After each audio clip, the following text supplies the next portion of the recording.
భూ కబ్జాలు ఎవరు చేశారో తేల్చుకుందాం రండి అంటూ టీడీపీ నేతలకు సవాల్ విసిరారు వైసీపీ నేత బొల్లా బ్రహ్మనాయుడు. ఈసారి అధికారంలోకి వచ్చిన తర్వాత తానేంటో చూపిస్తానని హెచ్చరికలు జారీ చేశారు.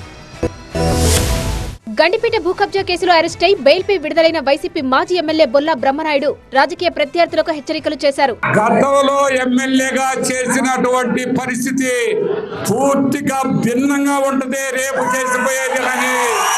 గండిపేట భూముల కేసుతో తనకు ఎలాంటి సంబంధం లేదన్న బ్రహ్మనాయుడు ఎంపీ కృష్ణదేవరాయలు రాజకీయ కుట్రతోనే తనపై కేసులు పెట్టారని ఆరోపించారు. తాను ఎక్కడైనా అక్రమాలకు పాల్పడినట్టు నిరూపిస్తే ఆ ఆస్తులను తీసేసుకోవచ్చని స్పష్టం చేశారు. ఈ ప్రభుత్వం వచ్చి 2 సంవత్సరాలైంది. నేను ఎక్కడైనా ఎవరి సొమ్మైనా అక్రమంగా అన్యాయంగా తీసుకుంటే మీరు తీసేసుకోండి అని నేను చెప్పడం జరిగింది. పరుల సొమ్ము బ్రహ్మనాయుడు తీసుకుందని మీరు చెప్తున్నారు కృష్ణదేవరాయలు గారు.